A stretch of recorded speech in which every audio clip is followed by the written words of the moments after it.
Então, meu aluno, você vai me acompanhar agora na tela, onde eu vou trazer para você um esquema de descentralização e, na sequência, a gente vai escrever um pouquinho sobre cada uma delas. Me acompanha aqui. Quando eu falo em descentralização, você pode imaginar que isso aqui hoje é um caminho, é uma diretriz dentro da administração. A ideia é descentralizar. Agora, vamos trazer aqui um exemplo de tudo que a gente tem falado. Imagine que aqui fosse a União e a União criou um órgão, tudo bem? Um ministério. Esse fenômeno 1 aqui, você já estudou comigo. Está dentro da mesma estrutura? Se está dentro da mesma estrutura, esse fenômeno 1 é o quê? Desconcentração. Isso aqui você já estudou. Agora, olha o fenômeno 2. Existe uma lei. Essa lei criou uma pequena entidade. E essa pequena entidade tem personalidade jurídica de direito público. Então, o que ocorreu aqui, na verdade, foi uma descentralização, chamada descentralização por outorga. Por que por outorga? Porque aqui foi passado a titularidade mais a execução do serviço. Essa mesma união, ela poderia pegar essa atividade e passar para uma outra entidade, aqui, através de lei também. Sendo que se a personalidade jurídica for de direito privado, só vai ser possível passar para essa pessoa a execução. Então, aqui foi a 2. Aqui, na 3, o que você vai ter é a descentralização, mas é chamada descentralização legal. Nessa descentralização legal, você só teria a execução sendo passada. Mas ela ainda pode, a União, ela ainda poderia passar o seu serviço, já no tópico 4, a uma outra entidade, e aqui você já tem um mercado. Você já tem um empresário aqui, prestando serviço público. E aqui, na 4, você teria a chamada descentralização contratual.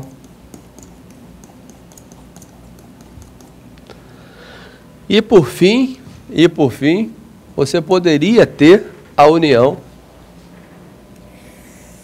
se relacionando com uma última entidade, que seria as ONGs, que nós vamos estudar quando nós trabalharmos no terceiro setor. Nesse quinto caso aqui, você teria a chamada descentralização por colaboração. Tudo bem? Tranquilo? Tranquilo? Essa é a ideia. Aqui vai surgir instrumentos próprios, como contrato de gestão, termo de parceria, enfim. Nós vamos analisar isso. Tudo bem? Então, vamos voltar lá, Vitor, para a nossa telinha e continuar a trabalhar o tema. Então, trabalhei com você os tipos de descentralização: outorga, legal, contratual e por colaboração. Tudo bem? Então, vamos avançar aqui, deixa comigo. Bem, a administração pública indireta, nós vamos trabalhar cada uma das entidades apresentadas no Decreto-Lei 200, no artigo 5º. O artigo 5º do Decreto-Lei 200, ele trata da autarquia, da fundação, da empresa pública e da sociedade de economia mista. E é com essa informação que nós vamos vencer esse período introdutório da matéria. Tudo bem? Nós estamos no período introdutório da matéria. Vamos analisar a autarquia, ainda que de uma forma superficial, nós vamos aprofundá-la. Nós vamos analisar a fundação de forma superficial, vamos aprofundá-la. Tudo bem? Isso é uma apresentação da matéria. Então, a autarquia tem personalidade jurídica de direito público, já trabalhei com você, se apresenta como Estado fosse, exerce atividade típica do Estado. E é legal você visualizar o seguinte, Leandro, o que é atividade típica do Estado? O Estado tem basicamente 5 atividades típicas. Ele realiza serviço público, poder de polícia, fomento, intervenção na ordem social, intervenção na ordem econômica. Ah, Leandro, tudo bem. Então, se a autarquia exerce atividade típica do Estado, eu queria uma autarquia que exercesse, que executasse um serviço público, como exemplo, DENIT. Ah, Leandro, uma autarquia que tem poder de polícia, IBAMA fiscaliza, tem poder de polícia.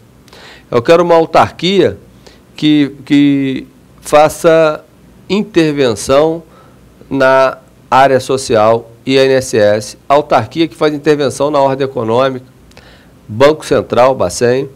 Eu quero uma autarquia que exerce essa chamada atividade de fomento. A Sudan e a Sudene, que já foi a ADAN e a DENE para esconder os escândalos, voltou a ser Sudan, Sudene. A gente nunca sabe, mas a estrutura é a mesma. Eles estão ali para fomentar o crescimento, hora da Amazônia, hora do Nordeste, tudo bem? Fazendo um incentivo a empresas que se instalem naquelas bases territoriais, para que você tenha uma distribuição geográfica mais uniforme e uma distribuição social mais uniforme por conta da instalação de empresas. Então, você tem aí um incentivo, né, dado ao empresariado para se instalar nessas áreas. Essa atividade é fomento, tranquilo? Então, perceba que o fomento, muitas vezes, não se dá em repasse de dinheiro, mas simplesmente no fato de não ser cobrado daquele empresário imposto por um período. Então, se ele ficou 10 anos com uma isenção, né, qualquer e economizou de imposto 10 milhões, é como se o poder público tivesse lhe dado 10 milhões. Então, isso também é fomento público. Tudo bem? Então, note que a autarquia exerce atividade típica do Estado. Ela trabalha como se o Estado fosse. É evidente que a justificativa para você criar uma entidade para se apresentar como se fosse o próprio Estado e tirar isso do Estado é quebrar a relação de hierarquia, é primar pela especialização, é primar pelo serviço técnico, é tirar o técnico de longe do político. Tudo bem? É por isso que são criadas autarquias. Tem personalidade de direito público, é criada por lei específica, chamo a atenção nesse momento para a expressão lei específica. Você pode pensar que lei específica é complementar, não, a lei é ordinária. Note que quando você estuda direito, tudo que é regra não precisa estar expresso. A regra é a ordinária. Se a regra é ordinária, não precisa estar escrito lei ordinária específica. A complementar é a exceção. Então, tem que estar escrito lei complementar. Então, essa lei específica é uma lei que trata de um único tema. Quando eu digo assim, autarquia é criada por lei. Bem, a lei saiu hoje. Quando é que a autarquia está criada? No dia que a lei entrar em vigor. Ah, professor, mas a lei entrou em vigor, ainda não tem prédio, ainda não tem servidor, não tem ninguém trabalhando, a atividade não está sendo exercida. Sim, mas a autarquia já está criada. A autarquia está criada e, na sequência, será repassado, né, os bens, se tratando de união, da União para essa nova entidade. A estrutura vai ser montada, vai ser nomeada ali o seu diretor, realiza esse concurso público e começa a organização administrativa dessa autarquia criada. Essa é a ideia, mas ela está criada na data da vigência da lei. Você não pode imaginar que essa entidade, você tem que registrar ela na junta comercial, registrar no cartório civil de pessoa jurídica. Não existe essa necessidade. A lei é suficiente. Ela está criada a partir desse momento. Tudo bem? Tranquilo? Pergunta subsequente. Se eu crio por lei, como é que eu vou extinguir a autarquia? É muito interessante essa pergunta. Aí eu vou te remeter a um princípio do direito administrativo chamado paralelismo das formas ou simetria das formas administrativas. Você só pode extinguir um ato pela forma que você o criou. Então, se você criou por lei, você tem que extinguir por lei específica. Tudo bem? Tranquilo? Bem, eu coloco aí o conceito no artigo 5º, inciso 1º de autarquia, no decreto-lei 267. Ele diz assim, autarquia, serviço autônomo. Olha que autarquia, primeiro você pensa em passar o serviço. É um serviço autônomo, ou seja, desvinculado do Estado, técnico, sem influência do político, criado por lei, adequando aí pelo 37, inciso 19 da Constituição, decreto 67, Constituição de 88. A Constituição diz que a lei tem que ser específica, só trata de um único tema. Personalidade jurídica e patrimônio e receitas próprios, ou seja, tem personalidade jurídica que responde pelos seus próprios atos, patrimônio e receita própria, ou seja, tem que ter uma destinação para que ela se crie, né? O patrimônio não é mais da União, ela pode responder com o próprio patrimônio. Tudo bem? Evidente que, em regra, isso não acontece, porque a autarquia está dentro do conceito de fazenda pública, e fazenda pública, quando indeniza pelo sistema de precatório, o dinheiro vem do orçamento, né? Então, existe aí uma proteção ao próprio patrimônio. É legal você saber que o patrimônio, quando ele diz que é próprio, né, receita e patrimônio próprio, existe a indisponibilidade dos bens públicos. O bem da autarquia é bem público. Tudo bem? Quando a personalidade jurídica é direito público, o bem é público. Então, ela também tem natureza, a autarquia, de munus público, de gestora da coisa alheia. Bem, aí ele coloca assim: para executar atividades típicas da administração, você sabe que atividade é essa: serviço público, poder de polícia, fomento, intervenção na ordem social, intervenção na ordem econômica. E tudo isso existe para que haja uma melhor gestão administrativa, financeira e sempre de forma descentralizada, fora da entidade criadora. Tudo bem? Então, a autarquia, essa é a apresentação inicial. Eu digo para você lá que a autarquia está sujeita ao controle finalístico. Já falei para você que o controle finalístico pressupõe duas pessoas, a entidade política e a entidade administrativa, e se dá nos termos da lei criadora, né?